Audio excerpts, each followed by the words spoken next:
You know, shoutout kay Binogerts. Itong resulta ng comment mo. Tigasin muna tayo. Alas tigde, maganda kasi ito may pagkatapos magugas kasi kumain na kami ng ng almusal. So naturog na si number 1 basher.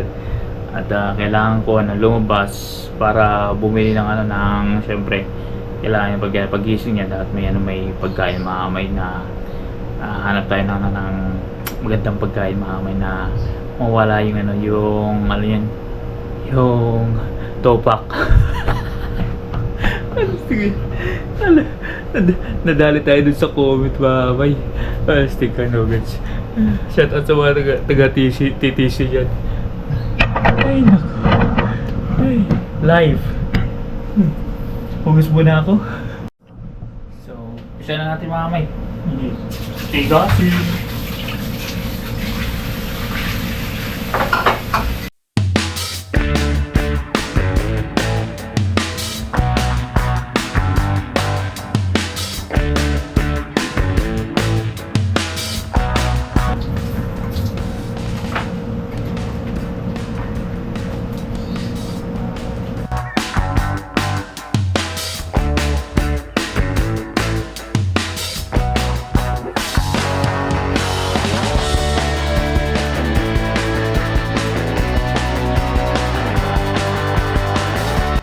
Yun, bandawan na natin. So tapos na natin sabunin, babandawan, tapos siyempre ayusin natin dito sa kitchen kasi napakalit lang po nito mamay.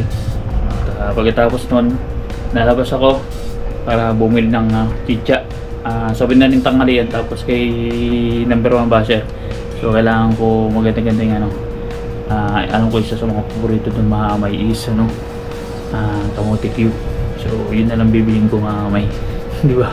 Para paggising mamaya goods na tayo, bati na kami. Tapos tsaka gano'n din, meron din ako ikakambas mamay, gagamitin na rin si Outlaws para at least ma-road test ng bagay. Dito lang muna sa bahay kasi bawal tayo sa sa pang long distance. So kumbaga kung ilo-long distance natin dandan lang mamay kasi although siya papunta patas ng bundok, so dandan lang tayo sa pagbiyahe. At the same time, dahil na maaga. So, wala siyang masyadong traffic. At the same time, sarado pa mga opisina. Para di sa mabiyahin natin ng marotes natin mga pangmalayuan. At the same time, syempre, inantay ko rin siguro mga, sabi nila, weeks daw. 2 weeks, ganun baka meron ng ORCR. So, ipapalap ko na ng mga may para at least natin, marotes natin, kuwari saan, Batangas, ganun. So, anyways, mga kamay, tapusin ko lang to para makalarga tayo sa labas. So yun mga kamay, linis muna tayo dito sa so yan, yung bitin na ginagamit namin sa pagluluto. Ayan. Tapos bibilang ko rin yan ng ito, yung bitin gas kasi para may backup kami. Nangangalahati na yung gas. Ayan, kailangan natin sabunin. Yan pag kailangan pagpapalakas sa number 1 basher sa commander. Goods. Hindi tayo budget mga kamay pag-gising.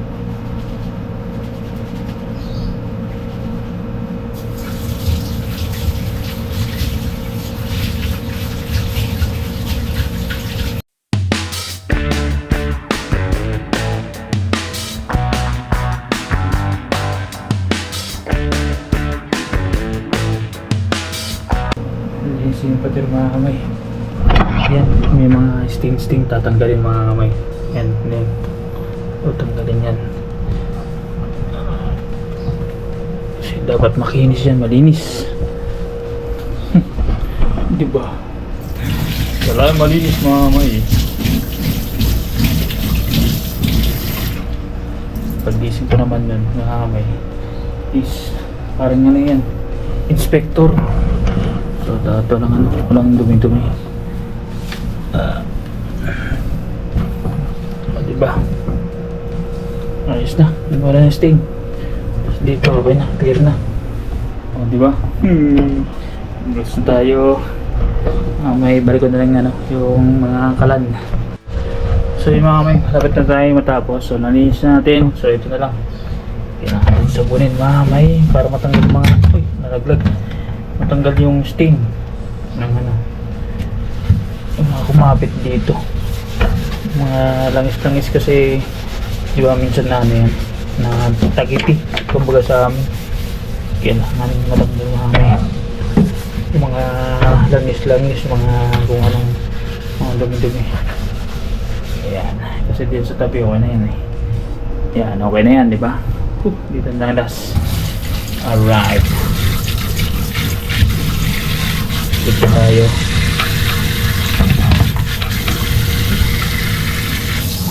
Spray na natin yung tubig. Ayan. Oh, di ba? Kintab.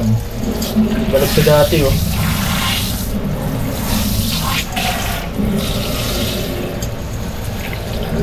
Buti na lang yung ano, yung faucet merong ano, pansala, tapos na ano siya, nati-twist, nabibend.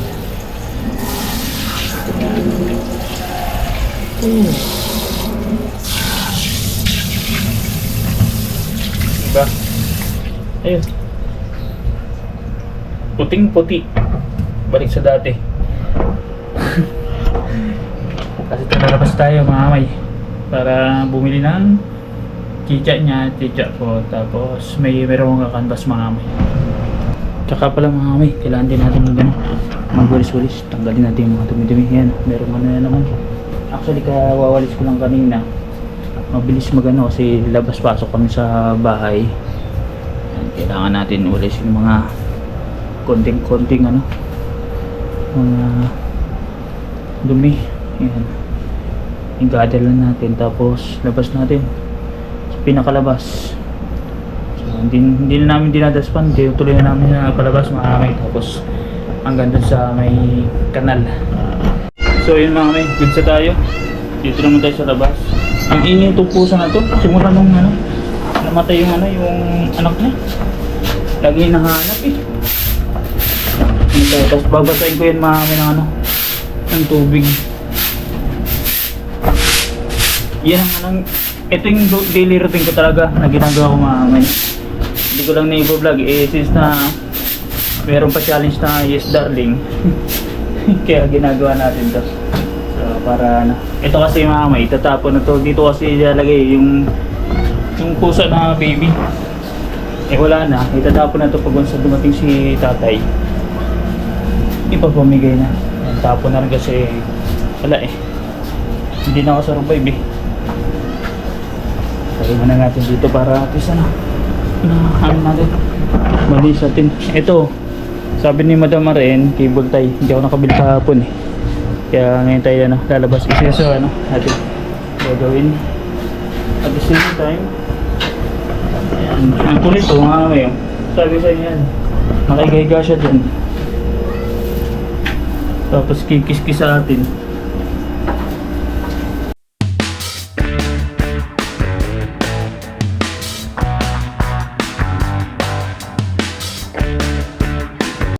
Yung mga kamay, umpisa natin basain. Yan, babasahin natin yan gamit itong hose ng washing machine.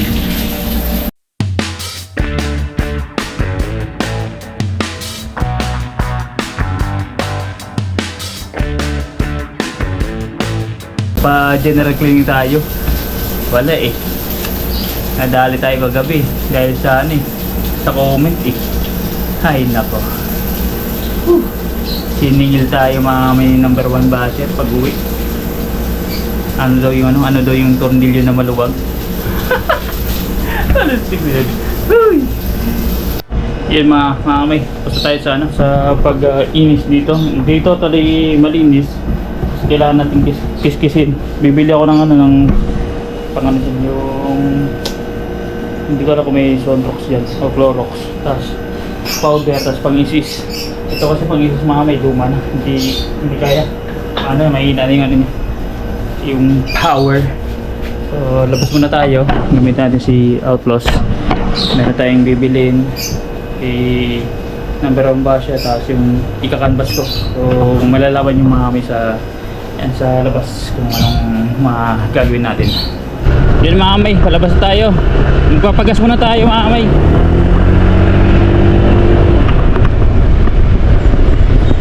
Na ano yun, nakita nyo yun? Ang lakas ng hatak niya, no? Ni Outlaws. Tutusin lang. Pagas muna tayo bago tayo ano. Bibili pala ako ng ano, ng pagkain ng pusa kasi si Muning grabe. Ang ingay.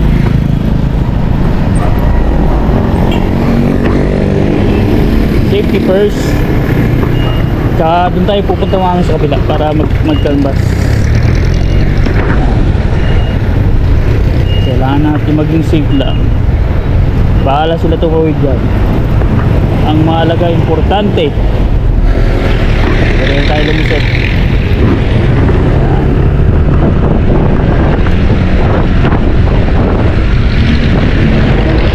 Mahal kasi sa Shell mga kamay, oh. 100. Doon kasi sa kabila 90 lang, 90 plus.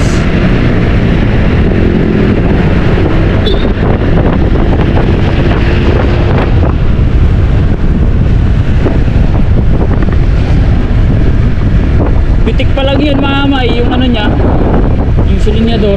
Grabe yung hatak nito, patindi. Yan o, 89, 92. Doon tayo sa kabila sa Hebron. Mas maganda-ganda ang ano doon, ang quality.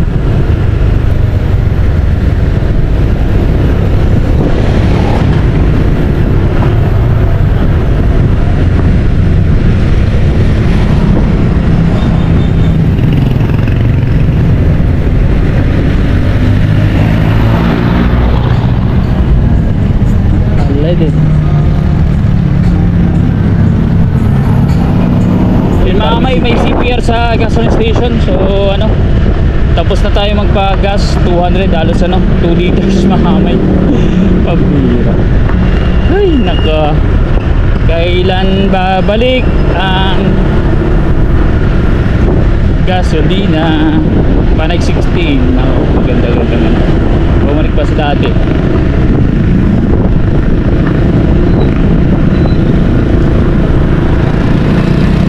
Ganyan lusot-lusot mga kamay. Yan, delikado. Hindi na ako para sa ganyan mga kamay. Bira lang. Ang bago nitong ano, kotse. Ano yung problema nito?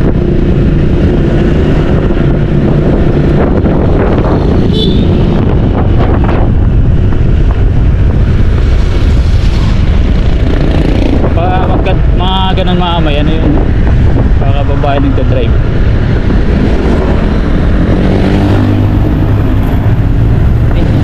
Nandito tayo sa bilhin ng automotive yun. Pabili nga po nito. Dalawa po. Ayan, saka isang ano, banana cube.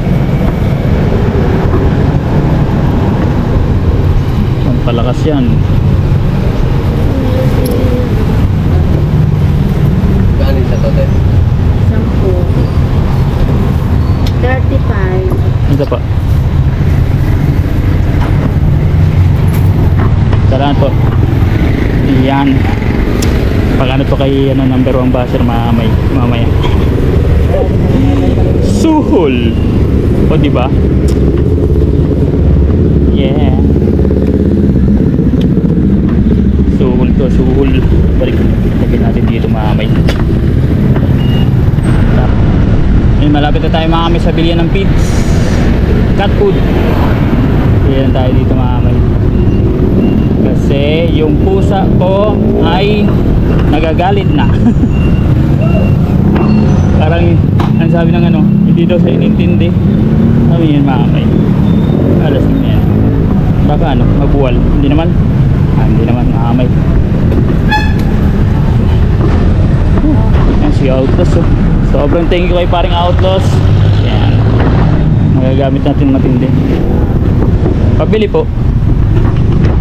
Pigs ni Muning. Kuya, pabili po. Ay.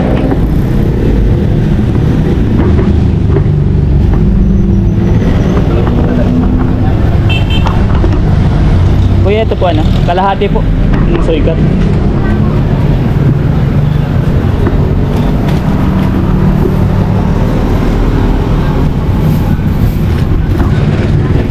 Dito tayo kay ano, kay Amigo. Dito tayo nabili ng ano. Ano ako talaga si boss? Sabi mami sumusta, walang law. Teo, kalahati po. Hindi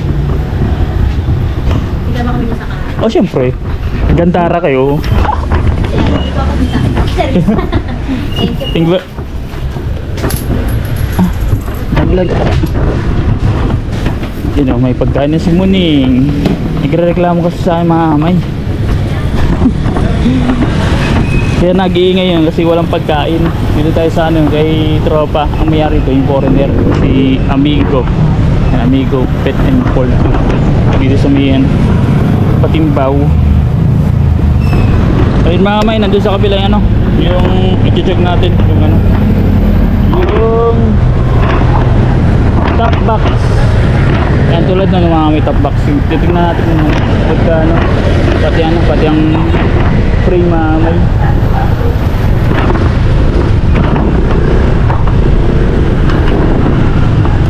Tatanong natin dito ngayon. Kakabas lang tayo. Pati helmet kasi kailangan natin ano, may helmet mga kamay.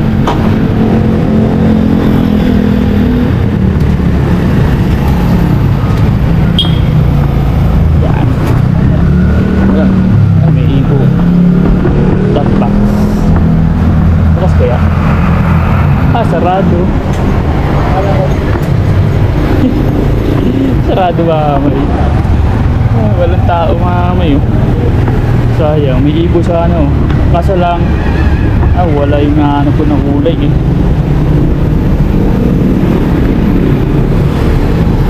Wala, sarado yung top box.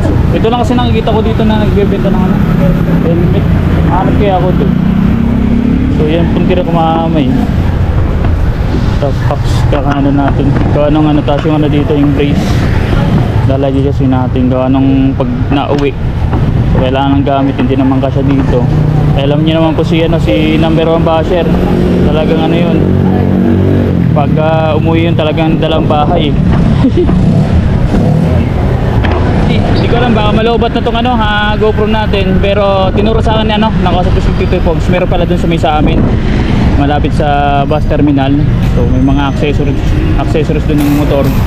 Eh hindi ito mahamay, saradas, bigla nagbukas ang may-ari. Eh kaalis ko lang eh. Pagtatanong sana ako, dito na lang sa may pagsawitan. Marami palang option doon. Okay.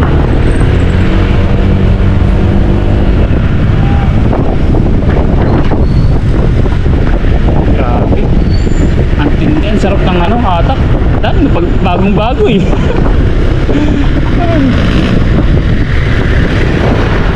Salamat kayo no, kay parang outlaws talaga. Kaya pinangalan ko to sa kanya mami kasi para hindi talaga ito talagang ano, talagang pinaka ano niya, remembrance na regalo talaga para sa akin. Grabe ang laking tulong nito. Dami itong ano, magagawa sa pagdating sa transportation, sa ano, pag-uwi-uwi, saka ito, pagbablog.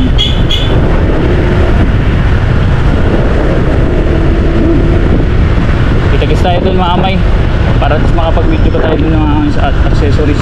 Ito yung ano, yan ang mahirap mga amay na buhay, yung grabe yung pagtitinda ng ano, walis tambot, tas buhat-buhat. Ang bigat kaya yan mga amay. Nag-testing na ako dyan nung may ano, may dumaan doon sa amin. Talagang testing ko, grabe yung bigat ah. Sabi niya ano, talagang sakripisyo. Matindi yung mga tao ngayon, tapos yung ano, hirap pa naman bentang ganyan. Yun ang masarap tulungan may mga ganun. Makikita nyo talagang ano, yung pagka sa hardware, talagang super hindi. So yung mga may, dito tayo ngayon sa ano, MTM Motoman, yan WYSX motorcycle. So dito yung ano, mga ano, accessories. So lang tayo mga helmet.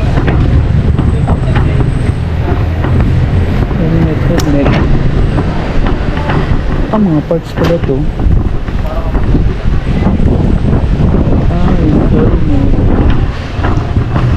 Wala pa lang ano dito, libo.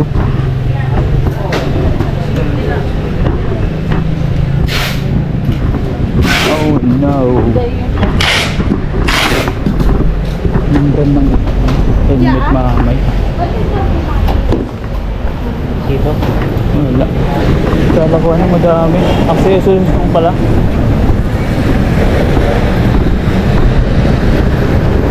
May mga helmet siya kaso lang ngayon ko lang kasi ito narinig eh, Motoman. Lahat mga ano na lang, Evo. Ayun, Tampax mamay, maliit lang din. At saka ano, hindi yan ano, quality. Mabubulok yan eh, ano yan eh. Yung plastic na ano. Kala ko ano, may Evo, tas may ano dun sa loob. Wala eh. So sabi ni ano, dito folks, yun mga may, uwi na lang tayo kasi anong oras natin, mag 11:30 na. So magtatanghalian na, nakabili na rin ako ng ulam, tapos yung pagkain ng pusa, tapos kay number 1 basher. Tapos mamaya na lang siguro tayo mga may pupunta dun sa anong kabila kasi tawag sa Geekbox, baka busy, hindi pa nasagot. Pagwas sa ano sa Wagot, kasi siya nakakalam dito mamay ng ano, ng bilyan ng mga ganitong mga accessories. Kasi siya talagang taga rito mamay. So uwi muna ako para kumain ng ano ng tanghalian and baka ano mag-live tayo. Let's go. Salamat po.